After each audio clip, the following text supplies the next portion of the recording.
Dewa Perang Yesikai. Bab 1306. Vulkan bangkit dari tanah.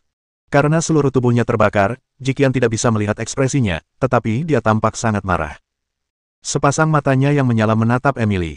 Inilah yang dimaksud dengan kemarahan di mata. Vulkan memukul dadanya dengan keras dan tampak marah. Meskipun serangan mendadak Emily tidak menyebabkan kerusakan fatal padanya, Jiqian memanfaatkan waktu ini untuk menggunakan energi elemen air untuk menstabilkan formasi. Vulkan memuntahkan api dari mulutnya, tetapi dia tidak dapat menghancurkan perisai energi formasi tersebut. Dewi Bulan, ayo cepat ke pintu keluar. Kita baru aman kalau sudah sampai di sana. Teriak Emily keras. Orang-orang bayangan sudah menyerang balik. Ketiga olah hanya beranggotakan 40 atau 50 orang, dan pihak lain beranggotakan 4 dewa utama. Jika pertarungan berlanjut, ketiga olah akan mati di sini. Aku tidak ingin dikubur di sini bersamamu. Aku akan melarikan diri dulu. Hermes memegang belati untuk membela diri. Dia tidak membawa pengawal, dan dia sendiri tidak memiliki kemampuan bertarung. Pemandangan di hadapannya hanyalah pertarungan antar dewa, belum lagi itu tidak ada hubungannya dengan dirinya. Apapun yang terjadi, dia tidak mau tinggal dan menunggu kematian. Mengikuti lereng bukit di sebelahnya, Hermes menjauh dari medan perang, mencoba memanfaatkan kekacauan untuk keluar dari samping. Kau ingin kabur? Tidak mungkin. Doris tampak marah sekali. Ia bahkan menyerang orang-orang bayangan itu. Melihat Hermes berusaha kabur, ia pun geram. Ia bahkan tidak peduli dengan Wang Kai di depannya.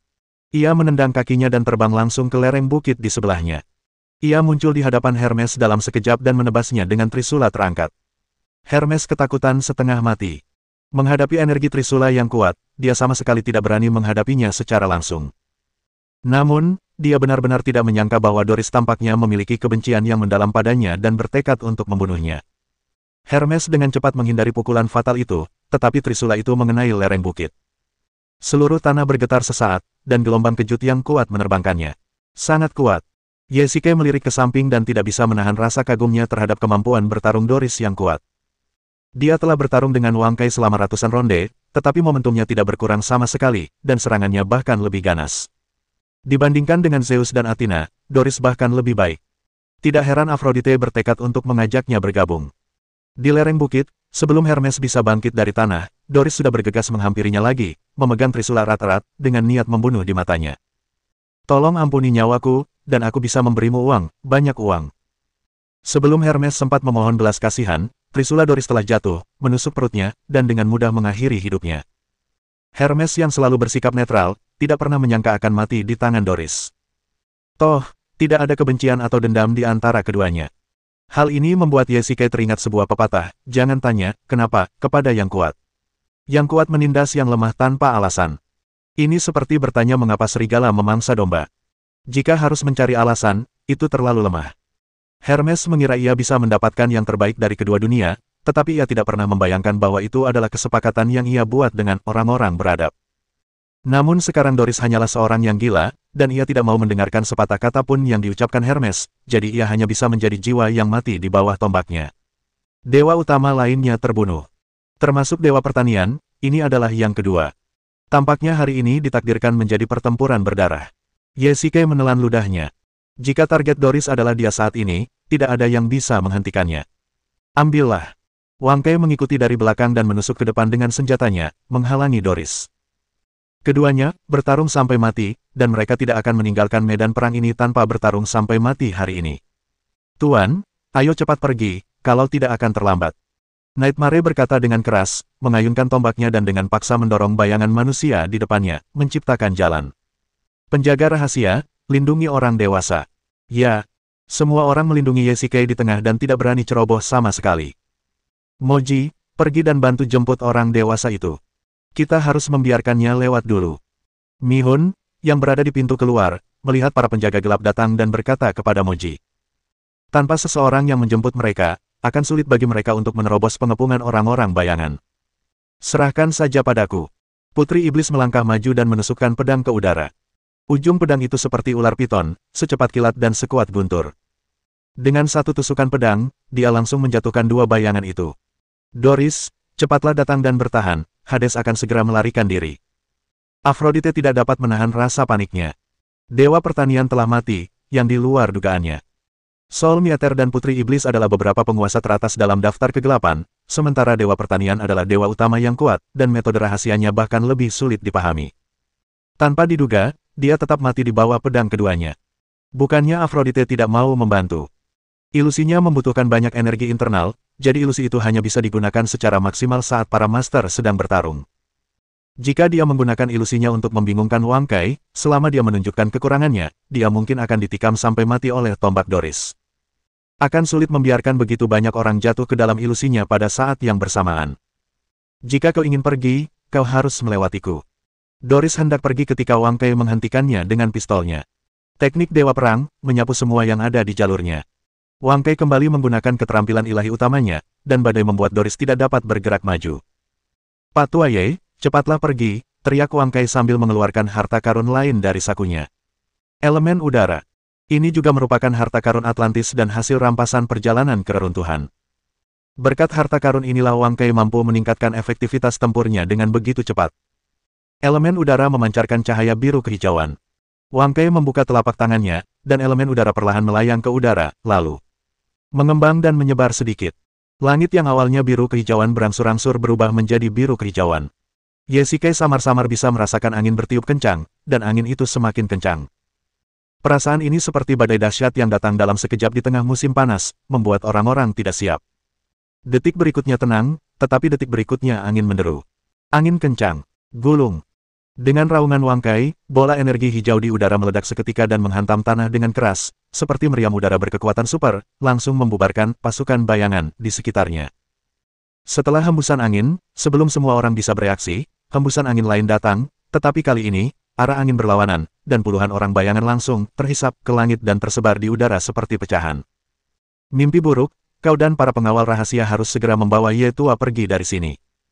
Dengan gerakan ini, garis pertahanan para pria bayangan di tanah benar-benar runtuh. Tidak ada seorang pun di depan mimpi buruk, dan pintu masuk ke lorong itu hanya berjarak 50 meter di depan. Bab 1307. Cepat dan ikuti aku. Nightmare berteriak keras. Ini adalah kesempatan sekali seumur hidup. Jurus Wang Kai seperti jurus pamungkas dalam permainan. Jurus itu kuat dan dahsyat. Selain itu, jangkauan pembunuhan jurus ini terlalu luas. Dengan tingkat kultivasi umum orang-orang bayangan, mereka sama sekali tidak dapat menghalangi jurus ini. Bahkan Jiqian tidak dapat membayangkan bahwa Wang Kai benar-benar memiliki jurus pembunuh seperti itu. Elemen udara hanya dapat mengerahkan kekuatan terbesarnya di tangannya. Namun dengan cara yang sama, setelah Wang Kai menggunakan jurus ini, ia membunuh 1000 musuh tetapi kehilangan 800 musuhnya sendiri, dan memuntahkan seteguk darah. Untungnya, kekuatan internalnya cukup dalam. Jika itu adalah orang biasa, hanya satu jurus saja sudah cukup untuk menguras semua kekuatan internal di dantiannya. Jangan biarkan mereka lewat. Aphrodite mulai gelisah. Melihat semua orang tidak mampu menahan serangan Hades, dia tidak bisa menahan diri untuk tidak panik. Dia hanya bisa menyalahkan fakta bahwa Yesikai memiliki ahli bela diri yang hebat di sisinya. Kalau tidak, jika hanya Hades, Aphrodite pasti sudah membunuh Yesikai sejak lama. Aku di sini untuk melawanmu. Nightmare menatap Aphrodite. Semua yang terjadi di balik ini disebabkan oleh wanita ini. Untuk menangkap pencuri, seseorang harus menangkap pemimpinnya terlebih dahulu. Dengan kata lain, selama dia terbunuh, tidak akan ada yang bisa diperintah. Nightmare mengambil tombak ganda dan menusukkannya ke Aphrodite. Mimpi buruk. Ucap Aphrodite dingin dan menggunakan ilusi padanya. Sesaat, puluhan juta Aphrodite muncul di hadapan Nightmare pada saat yang bersamaan. Masing-masing dari mereka berada dalam postur dan ekspresi yang berbeda, seolah-olah benar-benar ada puluhan juta Aphrodite yang muncul di hadapannya. Meskipun Nightmare tidak kebal terhadap ilusi, pikirannya jernih. Tidak mungkin ada puluhan juta Aphrodite di dunia ini. Ini semua adalah ilusi dan tipu daya, sehingga dia tidak dapat mengetahui mana yang asli. Ambillah. Pada saat yang sama, Aphrodite juga menyerang. Saat tubuh aslinya menyerang, ribuan hantu menyerbu dari segala arah. Nightmare panik dan mengambil tombak ganda dan mengayunkannya. Tiba-tiba, Nightmare merasakan sakit yang menusuk di perutnya. Ketika dia sadar, dia sudah terhantam keras di perutnya. Keunggulan ilusi terletak pada kemampuannya mengganggu penglihatan dan pendengaran orang. Bahkan seekor harimau akan terluka di sekujur tubuh oleh rubah jika tidak dapat menemukan sasarannya. Apakah kau pikir aku takut padamu? Nightmare mencibir, merobek sehelai kain dan membalut luka di perutnya. Wanita kejam ini, aku tidak tahu apakah belati itu beracun atau tidak. Nightmare merobek selembar kain lainnya, melipatnya, dan menutupi matanya di depan semua orang. Bagi praktisi yang benar-benar kuat, musuh tidak ada di matanya, tetapi di hatinya. Inti dari ilusi adalah menipu penglihatan. Dalam hal ini, lebih baik menutup mata. Dengan cara ini, Anda tidak dapat melihat hantu-hantu itu, dan hati yang penuh mimpi buruk akan segera tenang. Begitu sunyinya sehingga satu-satunya suara yang terdengar hanyalah detak jantung dan napasnya. Jam 9. Alis Nightmare mengencang dan dia mengulurkan tombaknya dari udara tipis. Ledakan. Terdengar suara benturan logam di udara dan sudut mulut Nightmare terangkat sedikit. Ilusi Aphrodite telah dipatahkan olehnya. Ketika pikirannya cukup tenang, Nightmare dapat mendengar langkah kaki Aphrodite, dan keterampilan bela dirinya yang maju memungkinkan dia dengan ahli menangkis dan melakukan serangan balik bahkan tanpa menggunakan matanya. Aku tidak menyangka bahwa aku meremehkanmu. Aphrodite tahu keterbatasannya sendiri. Jika mereka berdua benar-benar mulai bertarung, dia tidak akan pernah bisa menandingi Nightmare, jadi dia hanya pergi. Doris, Vulkan, situasinya tidak baik, ayo cepat mundur. Aphrodite berteriak keras. Ini adalah satu-satunya cara untuk mundur. Rencana awalnya adalah menjebak mereka sampai mati jika dia tidak bisa memusnahkan mereka, jadi. Apapun yang terjadi, jalan ini tidak boleh ditempati oleh orang-orang dari 3 istana. Para dewa tidaklah bodoh. Orang-orang dari 3 aula bertarung mati-matian, dan Emily juga ada di sana untuk membantu. Mustahil untuk memusnahkan mereka. Jika mereka tidak bertarung, mereka harus mundur, dan hanya ada satu cara untuk mundur, jadi. Siapa yang menyerang pertama adalah yang terkuat. Siapa yang menyerang terakhir akan menderita. Semua orang mulai berlari menuju pintu keluar. Solmi dan Demon Princess berada di bawah tekanan besar. Inti masalahnya adalah Doris juga bergegas mendekat. Trisulanya sangat kuat. Doris menjadi semakin berani saat pertempuran berlangsung. Dia sendiri yang memblokir serangan Solmi dan Demon Princess. Keduanya tidak punya pilihan selain menyaksikan pintu keluar yang telah mereka rebut dengan susah payah diambil kembali oleh orang-orang bayangan. Aphrodite memanfaatkan kesempatan itu untuk bergegas keluar dari lorong. Dia tidak akan pernah membahayakan dirinya sendiri. Cepat dan rebut pintu keluar. Melihat situasinya tidak baik, Jiqian bergegas menuju pintu keluar. Jika tempat ini dikuasai oleh Aphrodite, maka situasi ketiga aula akan berbahaya. Karena dia dapat menyiapkan penyergapan terlebih dahulu dan meledakkan jalan menuju gunung, maka pintu keluar ini tentu saja dapat diledakkan. Melihat ini, Yesike merasa sedikit tidak nyaman di hatinya. Sekarang dia seperti orang yang tidak berguna dan tidak bisa membantu sama sekali. Bahkan jika dia mencapai pintu keluar di bawah perlindungan penjaga rahasia, apa yang bisa dilakukannya? Jika Aphrodite benar-benar berencana untuk meledakkan tempat ini, dia akan menjadi orang yang paling kecil kemungkinannya untuk bertahan hidup di antara semua orang. Yesike ragu-ragu sejenak, tampaknya telah mengambil keputusan, dan tiba-tiba bergegas ke Jiqian. Qian, cepatlah pergi. Kau bisa bergegas keluar saat mereka masih belum stabil. Yesike berteriak keras. Di antara semua orang yang dikenalnya, Jiqian adalah orang yang paling banyak memberinya dan memiliki persahabatan terdalam dengannya. Sayangnya, Yesike tidak memperlakukannya dengan baik. Kejadian ini disebabkan olehnya. Tidak peduli apa yang dia katakan, dia tidak akan membiarkan Jiqian kehilangan kesempatan untuk melarikan diri karena dia. Setidaknya saat ini, Jiqian masih memiliki peluang besar untuk melarikan diri. Tidak mungkin, aku harus membawamu keluar. Jiqian tertegun, menggelengkan kepalanya dengan kuat, dan berkata dengan tegas, lalu dia meraih Yesike dan berkata, jika kamu tidak bisa pergi, maka aku juga tidak akan pergi. Tidak, aku tidak bisa membantumu sekarang. Kau dan Wang Kai, bawa Nightmare, Mihun, dan yang lainnya dan pergilah dengan cepat, kalau tidak kita akan mendapat masalah. Yesike masih membujuk. Selain Jiqian, Wang Kai, Nightmare, Moji, dan Mihun, mereka semua adalah saudara dan saudari yang memiliki persahabatan hidup dan mati dengannya. Dengan keterampilan mereka, mereka mampu menerobos pertahanan manusia bayangan dan pergi dari pintu keluar itu segera setelah kedua belah pihak bertarung.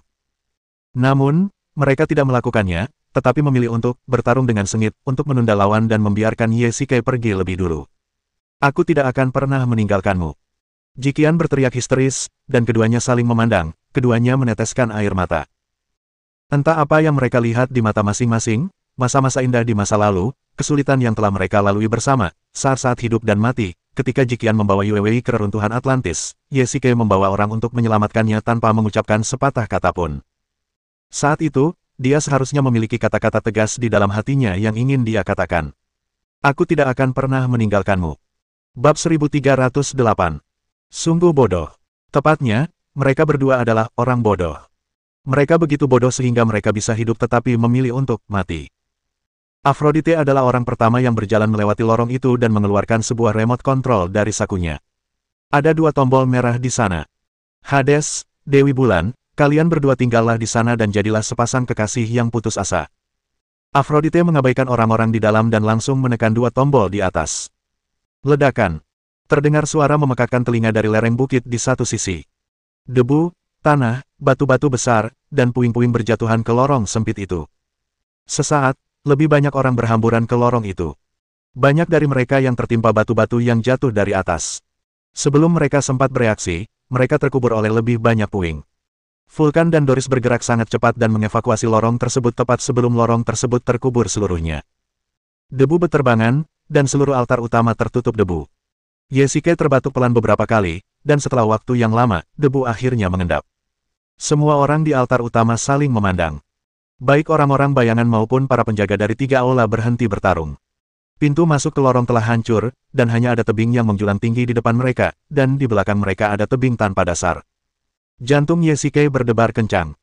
Mereka masih kehilangan kesempatan terakhir untuk melarikan diri. Kau seharusnya pergi. Yesike duduk di tanah, bergumam pada dirinya sendiri. Ia sangat menyesal. Jika bukan karena dia, jika ia masih memiliki kekuatan internal, ia tidak akan menjadi beban bagi semua orang, dan Jikian tidak akan menemaninya dalam situasi putus asa ini. Jika aku tidak pergi, kalian akan merasa bersalah, tetapi jika aku benar-benar pergi, aku akan merasa bersalah, jadi tolong maafkan keegoisanku. Jikian perlahan duduk di sampingnya.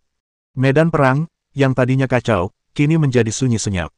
Legiun bayangan, bukanlah orang bodoh, tetapi mereka tidak menyangka Aphrodite akan menyeberangi sungai dan menghancurkan jembatan, dan mereka tidak menyangka bahwa dia telah membuat persiapan sejak lama. Sekarang jalan itu terhalang, mereka masih mencoba memanjat lereng bukit di depan mereka, tetapi melihat ketinggiannya, mereka tidak bisa menahan perasaan gentar. Bagaimana denganmu? Kalian berdua bisa saja pergi. Yesike melihat ke arah Moji dan Mihun yang sedang berjalan mendekat. Mereka berada paling dekat dengan lorong saat itu. Setelah Doris pergi, mereka bisa saja pergi hanya dengan mengangkat kaki. Namun, mereka memilih untuk tetap di sini. Bos, kalau kita pergi begitu saja, berarti kita sudah lama tinggal di istana dunia bawah dengan sia-sia. Mihun membuka tangannya, dan pedang Changbai jatuh ke tanah dengan bunyi berdenting. Mihun tergeletak di tanah, terengah-engah. Wang tua, kau baik-baik saja. Yesike menoleh untuk melihat Wang Kai di sampingnya. Kemejanya berlumuran darah, tetapi itu bukan karena dia terluka. Itu adalah darah yang mengalir keluar dari mulutnya. Pada saat ini, Wang Kai juga kelelahan. Dia meletakkan tombaknya di tanah dan duduk di tanah. Jika kalian tidak pergi, apa gunanya aku pergi? Wang Kai berkata dengan nada merendahkan diri, kalian adalah satu-satunya teman yang kumiliki di dunia ini. Mimpi buruk pun datang, tubuhnya penuh luka. Dia meletakkan tombaknya dan duduk bersila di tanah untuk menyembuhkan lukanya. Orang-orang dari 3 aula berkumpul di sekitarnya. Waktu tenang setelah pertempuran selalu berharga. Para penjaga rahasia yang terluka saling membalut luka. Tidak ada yang ingin bertarung lagi. Sekarang mereka semua adalah ikan dalam panci yang sama dan hampir tidak bisa melindungi diri mereka sendiri. Siapa yang akan bersemangat untuk bertarung di antara mereka sendiri? Meskipun manusia bayangan itu penuh kebencian, Yesike tidak ingin menambah korban lebih banyak lagi. Bos, apa yang harus kita lakukan sekarang? Akhirnya, Mihun menunjukkan masalahnya, dan semua orang terdiam, karena ini benar-benar situasi yang putus asa. Aku juga tidak tahu. Yesike menggelengkan kepalanya. Pintu masuk ke lorong itu tertutup rapat. Bahkan dengan keterampilan ilahi utamanya, itu seperti belalang yang mencoba menghentikan kereta perang. Mustahil untuk membuka jalan hanya dengan mengandalkan kekuatan manusia saja, kecuali mereka memiliki cukup persediaan. Namun, tempat ini sepi dan cincin penyimpanan Yesike tidak dapat digunakan. Jika semua orang terjebak di sini, cepat atau lambat mereka akan mati kehausan atau kelaparan. Bos, bagaimana kalau aku pergi dan melihat apakah ada cara lain? Kata Mihun sambil berdiri dari tanah. Baiklah, kau bawa orang-orang bersamamu. Yesike mengangguk. Akan bodoh jika hanya duduk dan menunggu kematian. Yesike juga berharap keajaiban akan terjadi. Mungkin Aphrodite benar-benar lalai dan ada jalan rahasia. Baiklah, apakah kamu menyesalinya sekarang? Yesike berbalik dan berkata. Semua orang sudah menduga hasil ini, jadi mereka tidak mengalami gangguan mental, tetapi malah sangat tenang. Aku tidak pernah menyesalinya. Jikian berkata dengan tegas, dan tiba-tiba mengganti topik pembicaraan dengan tatapan sekilas di matanya. Jika aku benar-benar menyesali sesuatu, itu adalah bahwa aku seharusnya tidak pernah membiarkanmu kembali ke Cina. Jikian mengerucutkan bibirnya, tampak enggan. Yesike terkekeh. Sebenarnya, dia sudah menduga betapa besarnya masalah baginya untuk kembali ke Cina sendirian. Jiqian pasti tidak akan bersedia melakukannya, tetapi dia hanya bisa berpura-pura bersedia. Sekarang mereka berdua tidak punya apa-apa untuk disembunyikan. Aku mencintaimu. Selalu sama, bahkan setelah kau kembali ke Yanjing. Jiqian mengaku dengan gamblang. Ia tidak ingin menyimpan perasaannya yang sebenarnya di dalam hatinya lagi. Sebelum ia sempat bereaksi, Ye Xike menciumnya langsung, dan bibir mereka bersentuhan cukup lama tanpa terpisah. Mungkin karena mengetahui situasi mereka saat ini, mereka tidak ingin lagi menipu satu sama lain atau diri mereka sendiri. Kamu masih memamerkan cintamu di sini. Pada saat ini, suara Emily tiba-tiba terdengar, dan dia melintas di depan mereka berdua, mengarahkan jarinya ke hidung Ye Xike. Hades, ini semua gara-gara kamu. Sekarang aku akan mati di sini. Emily sangat gembira. Dia tidak ingin terlibat, tetapi kali ini dia memang terlibat. Jika kamu mendengarkan aku dan tidak pergi ke Gunung Suci, hal ini tidak akan pernah terjadi. Emily, kau harus mengerti satu hal. Bahkan jika kau ingin menjauhkan dirimu dari masalah, Aphrodite tidak akan membiarkanmu pergi. Dia tidak peduli dengan orang gila itu, apalagi kau, bahkan jika kau adalah rekan setimnya. Ye Xike berkata dengan ringan. Aku tidak peduli, lagi pula ini semua salahmu. Emily sangat marah. Dia memang tidak bersalah. Sejujurnya, Ye Xike merasa sedikit bersalah padanya. Dan Hermes yang baru saja dibunuh oleh Doris, mereka semua mati karena konspirasi Aphrodite. Ketiga pangeranlah yang secara tidak langsung membunuh mereka. Baiklah, aku akui bahwa aku melibatkanmu kali ini, tetapi kamu telah melihat situasi saat ini. Bukannya aku tidak ingin melepaskanmu, tetapi kita terjebak. Jika kamu bisa mengumpatku hanya dengan memarahiku, maka aku akan membiarkanmu memarahiku sebanyak yang kamu mau. Kata-kata Ye Xike benar-benar membuat Emily terdiam. Jika mengaum dapat menyelesaikan masalah, maka keledai dapat menguasai dunia. Yang seharusnya mereka pikirkan sekarang adalah solusi. Misalnya, menemukan saluran baru. Bab 1309. 2 jam kemudian. Bos, kami sudah mencari kemana-mana tapi tetap tidak menemukan jalan keluar. Mihun berjalan kembali dengan kecewa, dan para pengawal rahasia di belakangnya juga tampak kelelahan. Ini bukan hanya kelelahan fisik, tetapi juga keputusasaan psikologis. Ketika seseorang berada dalam situasi putus asa, semangatnya rendah dan terkadang bahkan dapat menyebabkan kematian. Sebaliknya, jika orang yang putus asa diberi sedikit harapan, dia akan memanfaatkan kesempatan ini dengan segala cara. Aphrodite kejam dan pandai membuat rencana. Saya khawatir. Tidak ada jalan keluar lain di sini. Baiklah, kalian semua lelah, istirahatlah. Semua orang duduk di tanah dan melihat orang-orang di sebelah mereka. Ada yang mengeluh, ada yang mengumpat, dan ada yang menangis. Tampaknya mereka juga takut mati di dalam hati mereka. Memang, tidak ada seorang pun yang tidak ingin bertahan hidup. Namun Tuhan tidak mengasihani semua orang dan memberi mereka semua kesempatan untuk bertahan hidup. Ye Xike telah mengalami saat-saat kritis beberapa kali dan setiap kali ia berpikir bahwa ia akan mati, tetapi setiap kali ia berhasil mengubah bahaya menjadi keselamatan. Mungkin ini adalah kehendak Tuhan, karena ia tidak ingin ia mati secepat itu. Namun kali ini, dia takut dia benar-benar akan mati di sini. Namun, kali ini, dia tidak panik atau takut. Jiqian ada di sisinya, dan dengan mereka berdua di sekitarnya, dia merasa tenang. Emily, kamu kelihatan sangat kesal. Ye Xike menoleh dan melirik Emily yang tidak jauh dari sana, yang sedang dengan panik mencabuti daun-daun dari dahan pohon. Beraninya kau berkata seperti itu. Emily sangat marah. Ia sudah sangat kesal, dan mendengar kata-kata ini seperti gunung berapi yang tiba-tiba meletus. Terutama karena kata-kata ini keluar dari mulut Ye Xike. Kau harus tahu bahwa ia mengalami hal ini sepenuhnya karena Ye Xike. Di tengah suasana itu, Emily tiba-tiba mengambil busur dan anak panahnya, menarik tali busur, dan membidik ke arah Ye Xike. Lindungi Tuan. Nightmare segera berdiri di depan Ye Xike.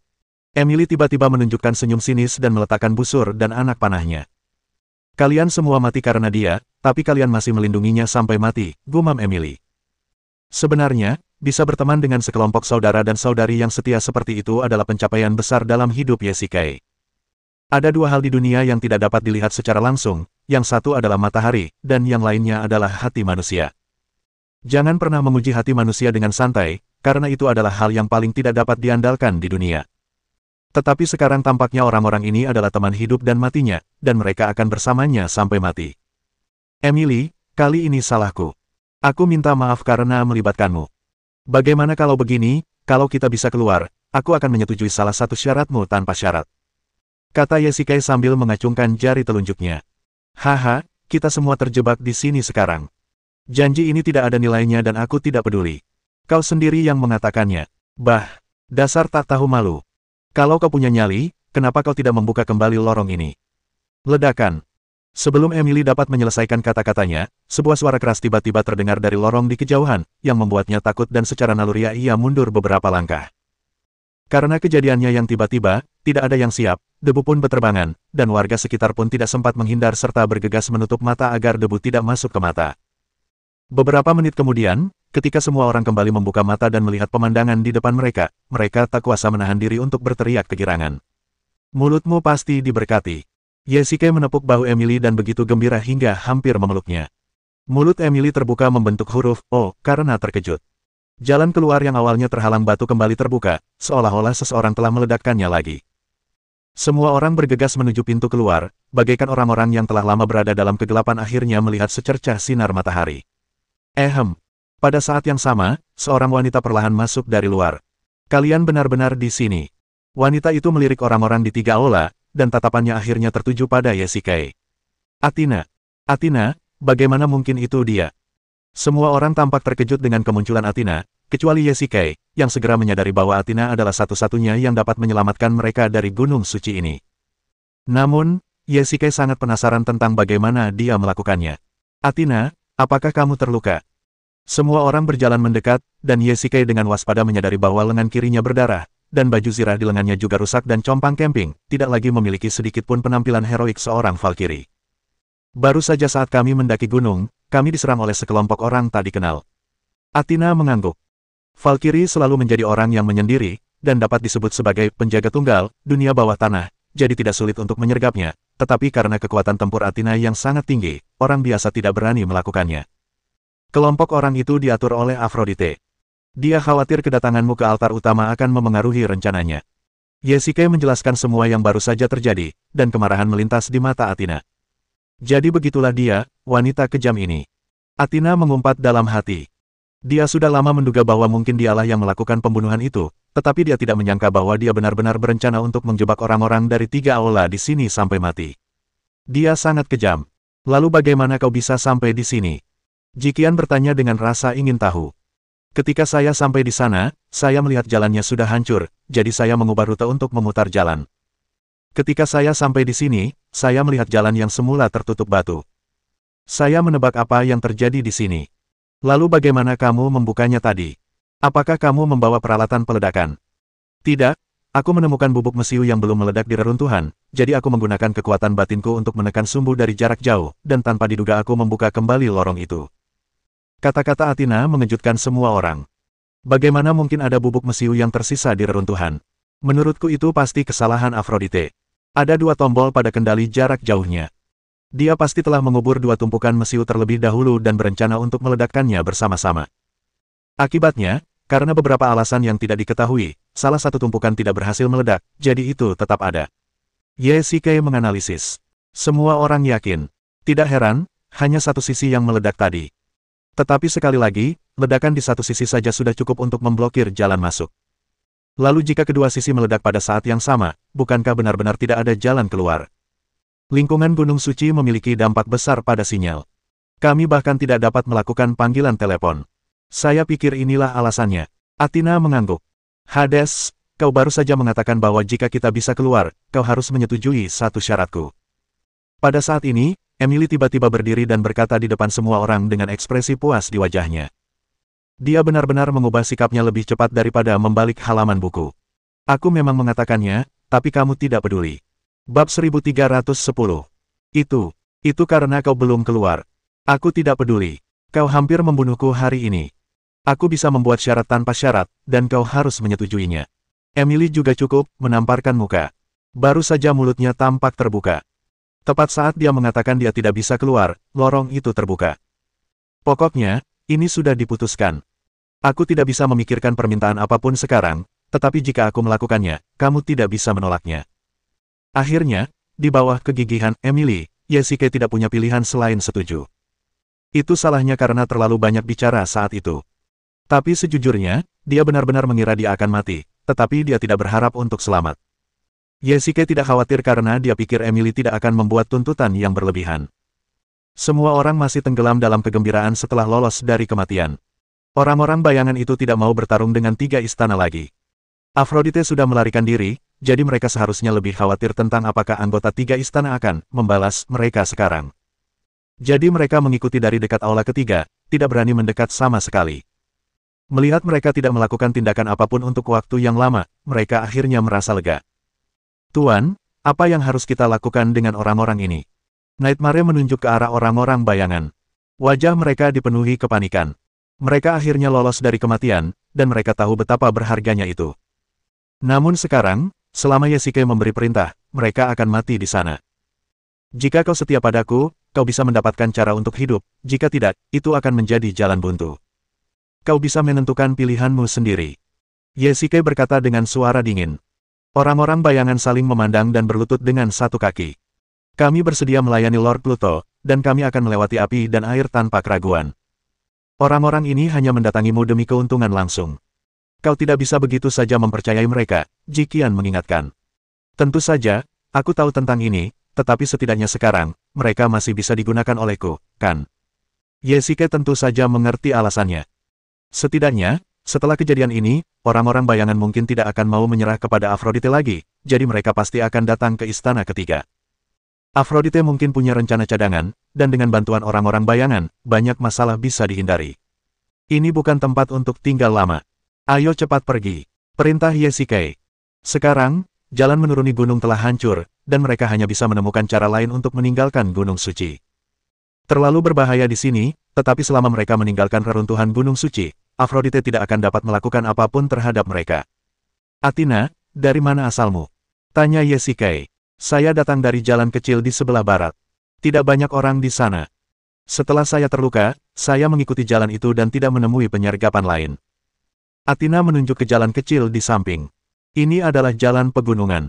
Daripada jalan pegunungan, lebih baik dikatakan bahwa ini adalah jalan menurun yang tidak terlalu curam. Namun, lebarnya hanya cukup untuk 2 orang berjalan berdampingan. Cabang-cabang dan dedaunan di sekitarnya rimbun. Jika 1 orang datang dari jalan ini, tidak mudah untuk ditemukan. Namun sekarang, termasuk orang-orang bayangan, ada sebanyak 60 atau 70 orang. Dengan begitu banyak orang yang berjalan bersama, sulit untuk tidak ditemukan. Ada apa? Jiqian bertanya balik. Jalan ini terlalu sempit. Akan mengerikan jika terjadi sesuatu. Sekali tergigit, seseorang akan takut pada tali selama 10 tahun. Selain itu, dari sudut pandang medan, adalah keputusan bodoh untuk menyebarkan begitu banyak orang dalam jarak yang begitu jauh. Tetapi karena aku mengambil rute ini, aku terhindar dari penyergapan, tanya Athena. Itu karena hanya kau yang ada di sini. Target kita terlalu besar, jadi kita tidak bisa pergi ke sini. Yesike melirik dan matanya tertuju pada sehelai kain ungu di tanah. Apakah ini milikmu? Yesike bertanya balik. Ini, bukan milikku. Athena memperhatikannya dengan saksama. Meskipun pakaiannya juga rusak, kain ungu itu tidak terbuat dari bahan yang sama dengan pakaiannya. Ini milik Aphrodite. Pada saat ini, Jiqian menyambar kain itu dan berkata dengan yakin. Apakah kamu begitu yakin? Yesike bertanya dengan rasa ingin tahu. Tentu saja, kamu bukan wanita, jadi tentu saja kamu tidak begitu mengerti. Jiqian memandang Yesike dengan jijik. Seorang wanita seperti Aphrodite memiliki persyaratan material yang sangat tinggi. Kain ini jelas merupakan produk berkualitas tinggi, dan itu bukanlah sesuatu yang bisa diperoleh hanya dengan memiliki uang. Itulah sebabnya Jiqian yakin bahwa ini adalah sepotong pakaian Aphrodite, yang seharusnya rusak dalam pertempuran tadi. Jadi, dia, Vulkan, dan Doris menuruni gunung melalui jalan ini. Ekspresi Yesike serius. Sepertinya jalan ini sudah lama terbongkar. Jika mereka benar-benar menyusuri jalan ini, kemungkinan besar mereka akan disergap lagi. Sekarang tampaknya kita benar-benar harus mengubah rute kita. Athena menyarankan, dan semua orang setuju. Namun, masih ada masalah besar. Reruntuhan itu hanya akan dibuka selama 1 atau 2 hari, dan matahari akan segera terbenam. Jika mereka mengambil rute yang berbeda, begitu mereka tersesat dan melewatkan waktu penutupan reruntuhan, mereka akan terjebak di sini. Rata-rata dibutuhkan lebih dari 10 hari bagi reruntuhan untuk dibuka kembali. Pada saat itu, mereka mungkin akan mati kelaparan. Lagi pula, hampir tidak ada makhluk hidup di Gunung Suci, dan mereka tidak membawa perbekalan apapun, dan masih banyak orang. Untuk mundur selangkah, bahkan jika kultivator itu dapat bertahan hidup 10 hari dengan kekuatan batinnya dan bertahan sampai reruntuhan berikutnya terbuka sambil kelaparan, bagaimana dengan Yesike? Dia pasti akan mati. Ini adalah dilema. Ye Shikai dan Jiqian saling memandang dan dengan cepat memahami satu sama lain. Orang-orang dari aula ketiga, ikutlah turun gunung bersamaku. Ucap Jiqian dengan suara dingin. Tunggu, apa kau gila? Bukankah Aphrodite pernah melewati jalan ini? Beraninya kau melewati jalan ini? Emily tidak mengerti situasi dan bertanya dengan rasa ingin tahu. Kita harus pergi dari sini sebelum reruntuhan ditutup. Jiqian menatap langit. Jika tidak ada halangan dan mereka bepergian larut malam, mereka seharusnya bisa berangkat besok pagi. Jika mereka beristirahat semalam, paling cepat mereka bisa berangkat besok sore. Jika mereka menghadapi penyergapan, maka situasinya akan buruk. Apa yang dikatakan Dewi Bulan masuk akal. Athena setuju. Dia mungkin tidak mampu menahan amarah ini di dalam hatinya, tetapi yang lebih dia pedulikan adalah apakah Ye Shikai dapat meninggalkan Gunung Suci dengan aman. Emily, jika kau tidak ingin pemenuh janjimu mendapat masalah, sebaiknya kau ikut dengan kami. Tentu saja, aku tidak akan memaksamu. Dan untuk orang-orang bayangan itu, jalan mana yang kau pilih adalah keputusanmu, dan aku tidak akan ikut campur. Jiqian mengatakan ini dengan sengaja. Semua orang dari tiga aula menuju ke arah ini, dan Emily dan orang-orang bayangan tentu saja ingin bersatu untuk kehangatan. Jadi sekarang, bahkan jika dia meminta orang-orang bayangan untuk beralih ke jalan lain, mereka tidak akan pernah mau melakukannya. Hanya dengan mengikuti tiga aula mereka bisa pergi dari sini. Bersambung.